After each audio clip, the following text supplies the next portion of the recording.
वज़ाइफ करना शुरू कर दें, अल्लाह की रहमत के साथ इंशाअल्लाह ताला अच्छे रिश्ते उन्हें आना शुरू हो जाएंगे। ऐसी जो ख़तून है, मेरी बहन है, कोई बेटी है, उसे चाहिए कि सूरह फातिहा 7 मरतबा। बिस्मिल्लाहिर्रहमानिर्रहीम, अस्सलाम वालेकुम। मैं हूँ आपका होस्ट हमज़ा। आज हम मौजूद हैं कारी साहब के साथ एक नए सवाल के साथ। तो हमारे कुछ नाज़रीन ने हमसे सवाल पूछा था कि अक्सर हमारे बेटियों की शादियाँ नहीं हो रही और वो घरों में बैठी उनकी उम्र ज़्यादा हो रही है। कभी हम उनका मयार नहीं मिलता, कभी कुछ मामला बन जाता है, कभी किसी ने जादू करवा दिया है और किसी मोहल्ले वाले की नज़र लगी, अच्छा रिश्ता आया था वहाँ नहीं हुआ। तो कार साहब ये सारे सवाल आप इसको बेहतर जानते हैं, इसका हमें ना आंसर दे दें। अस्सलाम वालेकुम। वालेकुम सलाम रहमतुल्लाहि व बरकातहू। जी बहुत शुक्रिया अबू हमज़ा भाई। दरअसल बात ये है कि सारा कसूर जादू का नहीं है, नज़र का नहीं है, जिन्नात का नहीं है। इनमें फ़ॉल्ट पता क्या है? इनमें असल फ़ॉल्ट वालिदैन का भी है। भाई कैसे, आज की आपको बात बताता हूँ। एक मेरे दोस्त थे, कहते कैसे शादी नहीं हो रही, बड़ा अरसा हो गया, कभी कहीं रिश्ता दे, कभी कहीं देखते हैं। तो मिडिल क्लास फैमिली है, कोई इतना पैसा भी नहीं है, ना इतने पढ़े लिखे हैं, लेकिन कहते जी रिश्ता कोई भी आता है ना, रिश्ता मुझे पसंद भी आया था। जो हमारे वालिद साहब हैं वो कहते हैं जी ये बरादरी हमारी नहीं है, हमारी ये बरादरी नहीं है, ठीक है ना, हम अपनी बरादरी में करना चाहते हैं। तो ये बरादरियों को कंसेप्ट कहाँ से आ गए? ये शरीयत में तो नहीं है ना। ये जो इंसान हम देखते हैं आजकल, देखते हैं जी इसका सिर्फ स्टेटस ही देखना है, इसकी हमने बरादरी ही देखनी है। तो फिर ये शरीयत मुहम्मदिया में ये चीज़ नहीं है मेरे भाई, ये दरअसल हमारी बनाई हुई ये चीज़ें हैं। क्या आप मुझे ये बात बताएं कि जिनकी बरादरियों में शादी होती है, कज़न की शादी होगी, आपस में आ गई, ठीक है ना, फुफ्फी के बेटे के साथ, चाचे के बेटे के साथ, ताई के बेटे के साथ हो गई है शादी, तो क्या कभी आपके सामने ऐसा कोई केस नहीं आया कि उनमें लहदगी होगी हो या उनमें नाचाकी ना हुई हो? क्या ऐसा नहीं होता है? आप शादियाँ करवाते हैं, माशाल्लाह रिश्ते करवाते हैं, आपके साथ तो बहुत सारे ऐसे केसेस आए होंगे कि ये रिश्तेदारों में किया था, या भाई के बेटे के साथ किया था, भाई की बेटी के साथ किया था, बहन के बेटे के साथ किया था, फिर भी ना जाके आ गई है। वो तो बरादरी थी, क्लोज रिश्ता था। तो ये मयार नहीं है कि रिश्ते आपस में ठीक तरीके से चलेंगे। रिश्ता अगर करना है किसी के साथ, तो सबसे पहले सोच ये होनी चाहिए कि दीन को फ़कीयत देनी चाहिए। ये बंदा दीन से ताल्लुक़ ठीक रखता है कि नहीं, इसका दीन के साथ रिश्ता मजबूत है या नहीं है, ये नमाज का पाबंद है या नहीं है, ये पैगम्बर इस्लाम की सुन्नतों पे अमल करने वाला है या नहीं। जो शख्स ये चीज़ नहीं देखता, और हमारा पता है क्या है, बदहाली का ये हमारा ये हाल हो चुका हुआ है कि अगर हम ये देखें ना, वालिदैन अक्सर ये देखते हैं ये बंदे के पास पैसा भरा है, पैसा भरा है, गाड़ियाँ, बंगला, हर चीज़ मौजूद है, लेकिन ये बंदा नशा करता है। तो पता है वालिदैन क्या कहते हैं लड़की वाले? कोई बात नहीं, अल्लाह इसे हिदायत दे देगा, ठीक हो जाएगा, नशा ही करता ना, पैसा भरा, आहिस्ता आहिस्ता ठीक हो जाएगा। अच्छा, इसे ये यकीन है कि ये इसके पास पैसा है तो अल्लाह इसे हिदायत दे देगा, ये नशा छोड़ देगा। इसे ये यकीन नहीं है कि अगर वो गरीब है ना तो वो दीनदार भी है। वो नहीं अगर वो काम करता है, अगर वो पैसा कमाता, साड़ी तीन खाओ कितों। और जो रब उसको हिदायत देने पे कादर, वैसे रिज़्क देने पे कादर नहीं है। रिज़्क तो मौत की तरह तुम्हें तलाश करता है, ठीक है, फरिश्ते लेके आते हैं, हम ही सोए होते हैं। और इतना ही यकीन बना लो रिज़्क पे जितना कि परिंदों का यकीन है, खाली पेट जाते हैं, पेट भर के वापस आते हैं, ठीक है।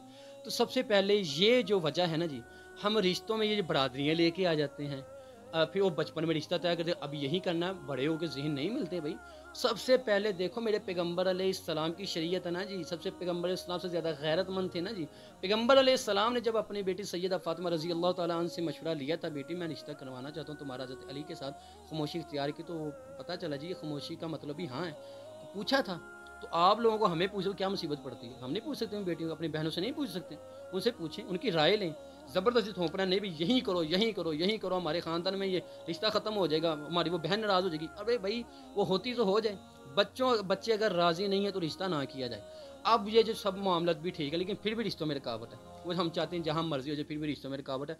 देखिए जादू के ज़रिए भी किया जाता है मामला, खुशी के मामलात को रोका जाता है। तो इसी तरह अगर रिश्ते के मामलात को रोका गया है तो उन्हें चाहिए, कुछ वज़ाइफ हम इंशाअल्लाह ताला बताएँगे, वो ये वज़ाइफ करना शुरू कर दें, अल्लाह की रहमत के साथ इंशाअल्लाह ताला अच्छे रिश्ते उन्हें आना शुरू हो जाएंगे।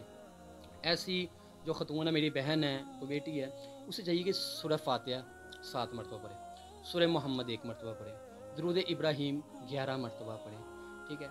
और इसी तरह रब्बी इन्नी लिमा अंज़लता इलैया मिन खैरिन फ़कीर। और ये वो दुआ है, अगर जो शख्स चाहता है उसके रिश्ते में बंदिश है, रुकावट है, अल्लाह उसे अच्छा रिश्ता अता फरमाएगा। अगर रिज़्क की बंदिश, रिज़्क नहीं आ रहा, वो कारोबारी मामला थे, खाने के मांदे पड़ गए, खाना नहीं मिल रहा, रोटी के लिए पैसे नहीं हैं, وہ یہ وظیفہ کرے ربی انی لما انزلت الی من خیر فقیر، اللہ اسے وہ روزی عطا فرمائے گا۔ رشتے کی وجہ ہے تو اللہ اسے رشتہ عطا فرمائے گا۔ رہائش کا مسئلہ اپنا گھر نہیں ہے، وہ یہ دعا پڑھنی شروع کر دے ربی انی لما انزلت الی من خیر فقیر۔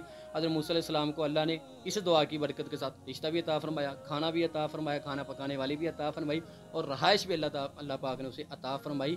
کیا تھا؟ اللہ جو تم نے میرے لیے، آپ نے جو میرے لیے خیر و بھلائی رکھی ہوئی ہے، اس وقت مجھے اس کی ضرورت ہے، وہ مجھے عطا فرما۔ اللہ نے عطا فرمایا۔ یہ وظائف ربی انی لما انزلت الی من خیر فقیر یہ کثرت کے ساتھ پڑھنا شروع کر دیں، اللہ کی رحمت کے ساتھ اچھے اچھے رشتے گھر میں آئیں گے۔ اور جب رشتے آنا شروع ہو جائیں نا تو پھر سب سے پہلے دین کو فقیت دیں، پھر اس کے بعد حسن و جمال پیسہ آپ دیکھ سکتے ہیں، اجازت ہے، لیکن سب سے پہلے دین ہے، اسے فقیت دینی چاہیے۔ اللہ انشاءاللہ تعالیٰ یہ اچھے رشتے آپ کو ضرور آئیں گے انشاءاللہ۔ قاری صاحب بہت شکریہ، آپ نے میرے پوچھے بغیر ہی میرے ایک سوال کا جواب دے دیا ہے۔ اکثر بچے ایک شادی میں وہ رضامند نہیں ہوتے، تو بڑے زبردستی اس کو تھوپ رہے ہوتے ہیں۔ بچے جو بچہ کالج پڑھ گیا، یونیورسٹی پڑھ گیا، سمجھدار ہو گیا، وہ بیچارہ کہ یہ میرے والدین نے میری یہاں شادی کر رہے ہیں، وہ زبردستی کر رہے ہیں اور میں نے شادی کے بعد ان کو تنگ کرنا ہے، وہ یہ تہیہ کر لیتا ہے اچھا یہ کر رہے ہیں میں ان کو تنگ کروں گا، پھر شادیاں ٹوٹتی ہیں، پھر گھروں میں یہ طلاقوں والے مسئلے بنتے ہیں۔ تو قاری صاحب آپ نے یہ جو سوال کا جواب نہ میرے پوچھے بغیر ہی دے دی ہمارے ناظرین کو۔ اور اگلی بات، ایک اور سوال کا بھی آپ کو جواب مل جائے گا جو آپ نے ابھی پوچھا بھی نہیں ہے۔ یہ ہمارے معاشرے میں بہت زیادہ عام ہے، یہ جادو بھی ہے۔ جادو کون سا ہے جو سب سے زیادہ سخت جادو، جو سب سے زیادہ پرانا جادو، جو سب سے زیادہ اس معاشرے میں جادو ہو رہا ہے؟ وہ جادو ہے میاں بیوی میں جدائی کا جادو۔ یہ سحر تفریق بولتے ہیں، جدائی کا جادو، باپ بیٹے میں جدائی، دوستوں میں جدائی، رشتہ داروں میں جدائی کروانے کا جادو۔ لیکن ان میں جو سب سے زیادہ جادو کیا جاتا ہے وہ ہے خامند اور بیوی میں جدائی کا جادو۔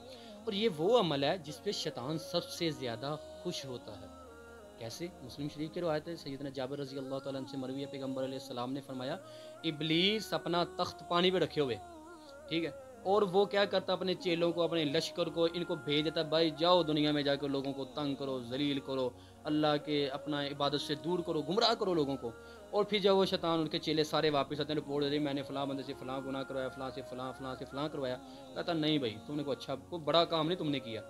ایک بولتا ہے، کہتا میں آج ایک شخص کے پیچھے لگ گیا اور اسے میں نے تب تک نہیں چھوڑا جب تک اس کی اور اس کی بیوی کے درمیان میں نے جدائی نہیں کروا دی۔ حدیث کے الفاظ ہیں کہ اسے وہ ابلیس شیطان اپنے پاس بلاتا ہے، حتیٰ کہ اسے گلے لگا لیتا ہے، اور ایک رواج میں تو آتا ہے کہ اس کے سر پہ تاج پہناتا ہے، واہ بھی تم نے اصل کام کیا ہے کہ تم نے میاں بیوی میں جدائی کروا دی ہے۔ اور جب میاں بیوی میں جدائی ہوتی ہے نا تو شیطان سب سے زیادہ خوش ہوتا ہے، جس کام سے شیطان سب سے زیادہ خوش ہوا ہے تو رب العزت تو ناراض ہوئے۔ اور ان میں کچھ میں سمٹمز بتاتا ہوں، علامات جن کے گھر میں آپس میں یہ چل رہی ہیں نا، یہ علامات اگر وہ محسوس کرتے ہیں تو پھر سمجھ جائیے کہ ان کے گھر میں میاں بیوی میں یہ جادو کے اثرات ہیں۔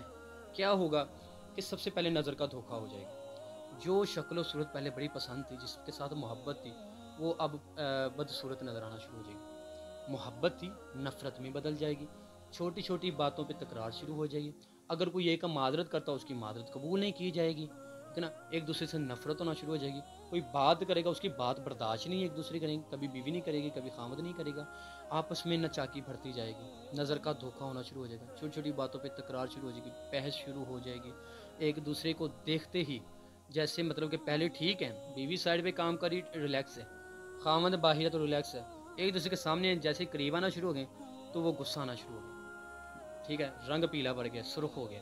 تو یہ علامات جن گھروں میں پائی جا رہی ہیں، اگر وہ سمجھتے کہ ہمارے گھر میں یہ چیزیں پائی جا رہی ہیں، میاں بیوی میں اچانک سے نفرت پڑنا شروع ہو گئی ہے، تو وہ سمجھ جائیں یہ جادو کی علامات ہیں۔ اگر کوئی ایسا کوئی میری بہن ایسا کچھ محسوس کر رہی ہے، اسے چاہیے کہ وہ اللہ کا ذکر کرے، اللہ سے مدد طلب کرے، اور سورہ مجادلہ ہے اس کا جو پہلا رکوع ہے نا وہ 21 مرتبہ عصر کی نماز کے بعد وہ پڑھا کرے۔